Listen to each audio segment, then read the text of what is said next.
के लिए वृद्धा पेंशन में की गई बढ़ोतरी पर दिया बयान। पुलिस सरकार ने दबाव में आकर 400 रुपए पेंशन को 1100 किया है। नवंबर के बाद अगर जन स्वराज की सरकार आएगी तो इसे 2000 कर दिया जाएगा। प्रशांत किशोर ने आज बिहार के लाखों वृद्धजनों को सरकार द्वारा वृद्धावस्था पेंशन में की गई बढ़ोतरी के लिए बधाई दी और कहा कि यह जन स्वराज की ताकत है कि सरकार ने दबाव में आकर पेंशन को 400 रुपए से बढ़ाकर 1100 रुपए कर दिया है और नवम्बर में जन स्वराज की सरकार बनने के बाद इसे फिर से बढ़ाकर 2000 रुपए कर दिया जाएगा। उन्होंने कहा कि पिछले 2 से ढाई वर्षों से हम लोग आवाज उठा रहे थे। इस महंगाई के दौर में नीतीश कुमार महज 400 रुपए की पेंशन दे रहे हैं। हमारी लगातार आवाज उठाने के बाद आज सरकार ने जो फैसला लिया है वह हमारे लोकतंत्र की मजबूती को दर्शाता है। जन स्वराज के आने से दूसरे दलों में यह डर पैदा हो गया है कि अगर हम काम नहीं करेंगे तो जनता हमें वोट नहीं देगी। अभी तक बेहतर विकल्प के अभाव के कारण राजनीतिक बंधुआ मजदूरी चल रही थी, जो जन स्वराज के आने से खत्म होती दिख रही है।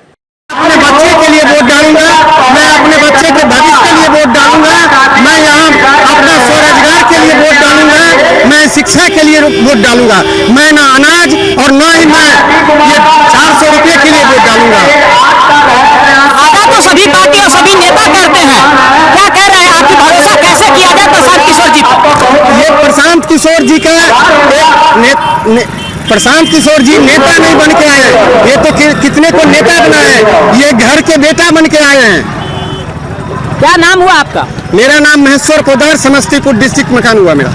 धन्यवाद। आज जो यहाँ प्रशांत किशोर जी पधारे ये मोहिती नगर की धरती पर, इसके बारे में आप क्या कहेंगे? जनता का जो जन सैलाब आप लोगों ने देखा, हम लोगों ने देखा, इसके बारे में आप क्या कह रहे हैं? यहाँ की जनता जो आज तक भूल करती आई है, उस भूल को सही रास्ता पर लाने के लिए प्रशांत जी यहाँ आए और मुझे विश्वास है जो कि यहाँ की आज जो सर बिहार बदलाव यात्रा के द्वारा ये मोहिती नगर की धरती पर प्रशांत किशोर जी पधारे, इसके बारे में क्या कह रहे हैं? पहले आपका बहुत बहुत आपका चैनल का धन्यवाद। और हमारे प्रशांत किशोर जी ने बिहार बदलाव यात्रा के दौरान मोहिती नगर हाई स्कूल में आए हैं। बिहार बदलाव के जनता को अपनी जो बिहार में बदहाली है, गरीबों का पलायन हो रहा है, गरीब बच्चों का शिक्षा नहीं है, स्वास्थ्य नहीं है, इसी के लेकर उन्होंने ये मोहिती नगर हाई स्कूल में ये प्रोग्राम रखा है बिहार बदलाव यात्रा के तहत। आज घोषणा करती है कि मैं 400 रुपये से वृद्धा पेंशन 1100 रुपये, क्या लग रहा है इसका प्रभाव पड़ेगा हमारी जनता पर? देखिए, ये तो हमारे प्रशांत जी का देखती मरते हैं। अगर यही कराना था तो पहले करा दे, 2000 क्यों नहीं किए जो 1100 किए? मेरे प्रशांत जी का 4 महीना 5 महीने में सरकार आएगी तो सीधे 2000 रुपया उसको दिया जाएगा जो उन्होंने वादा किया है। पार्टी जो है वो किसी के साथ मिला ये मेरी पार्टी किसी के साथ मिलके नहीं लड़ेगी, ये अकेला लड़ेगी 2 से 43 सीट पे। आपका नाम सर?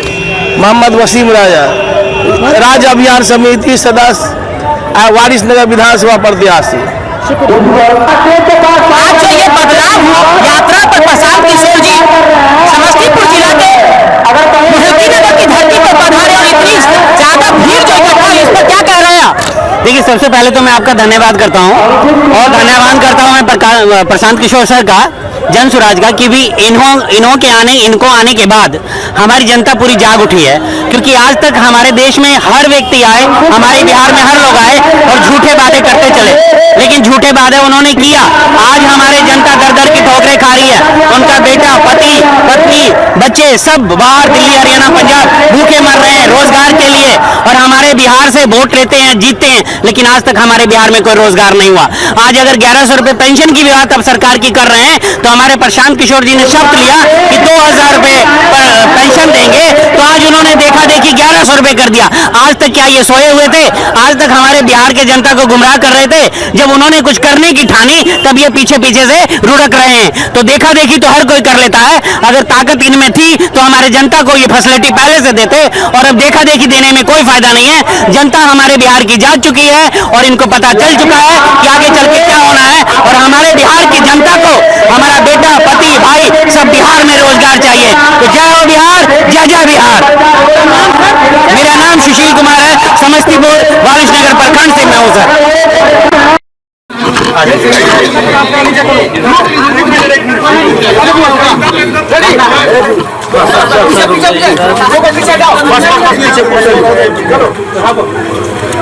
आज मोहिउद्दीन नगर में बिहार बदलाव रैली था, क्या कहेंगे इस पर?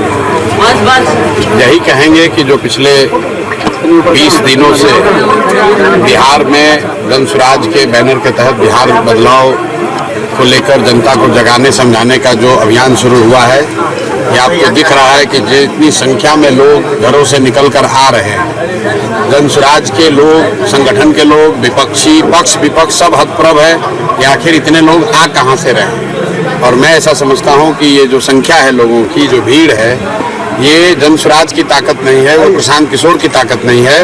वो ये दिखाता है कि बिहार में कितनी बड़ी संख्या में लोग बदलाव चाहते हैं, लालू नीतीश से छुटकारा चाहते हैं, अपने बच्चों के लिए शिक्षा और रोजगार चाहते हैं। और ये सोच रखने वाले लोग पिछले 25-30 वर्ष से जो लालू के डर से भाजपा और भाजपा के डर से लालू, विकल्प के अभाव में जो उनकी मजबूरी थी, पहली बार उनको जनसुराज के तौर पर एक सशक्त ईमानदार विकल्प, एक रास्ता दिख रहा है। अब आने वाले 2-3 महीनों में आप देखेंगे और बड़ी संख्या में लोग इससे जुड़ेंगे, क्योंकि उनको दिख रहा है कि ये वो रास्ता है जिससे उनके बच्चों का भविष्य सुधर सकता है, उनकी गरीबी दूर हो सकती है, उनके बच्चों के लिए शिक्षा और रोजगार की व्यवस्था हो सकती है। आज बिहार सरकार 1100 रुपया पेंशन देने का ऐलान किया है सर। बहुत अच्छी बात है।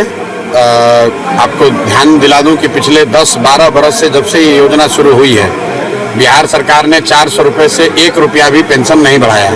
पिछले 2-2.5 बरस से गांव-गांव जाकर सबसे पहले जनसुराज के साथियों ने, हमने, सबने ये आवाज़ उठाई जब हम लोगों ने गांव में वृद्ध लोगों की दुर्दशा देखी कि भाई 400 रुपया तो भीख से भी बदतर है, हर हालत में इसको बढ़ाया जाना चाहिए, उसको बढ़ाकर कम से कम 2000 करना चाहिए। आज सरकार ने उसको 1100 रुपये किया है। वोट की लालच में ही किया हो, लेकिन इसका स्वागत है। कम से कम लाखों लोगों के जीवन में थोड़ी सुविधा, बहुत थोड़ा ही सही, लेकिन थोड़ी सुविधा तो जरूर हो जाएगी। मैं हमेशा कहता हूं कि राजनीति इसी का नाम है। आप विधायक बनिए न बनिए, सरकार में रहिए, विपक्ष में रहिए, लेकिन अगर आप जनता की आवाज़ बनते हैं, जनसुराज ने 2 साल ये बात उठाई और आज लाखों लोगों को महीने का 500 या 600 रुपये एक्स्ट्रा मिलने लगेगा। ये राजनीति की ताकत होनी चाहिए और ये आपको दिख रहा है। बिहार में दामाद आयोग की बहुत चर्चा है सर। इन बातों पर बहुत ज़्यादा मैं ध्यान नहीं देता हूँ। धन्यवाद सर। ये फ्रिवलस बात है कि किसका दामाद बना, किसका बेटा बना। मूल बात यह है कि जो बिहार को जो व्यक्ति चला रहे हैं, नीतीश कुमार, वो मानसिक और शारीरिक तौर पर स्वस्थ नहीं है और ऐसी स्थिति में नहीं है जब वो स्वयं से निर्णय ले पाए। तो स्वाभाविक तौर पर उनके इर्द गिर्द जो लोग हैं वो अपने व्यक्तिगत लाभ, नफा नुकसान के हिसाब से सरकारी निर्णय ले रहे हैं, चाहे वो टेंडर हो, तबादला हो, नियुक्ति हो। हर जगह जब परिवार का मुखिया, जब राज्य का मुखिया ही अचेतन अवस्था में है, तो अगल बगल के लोग तो लूट मचाएंगे ही।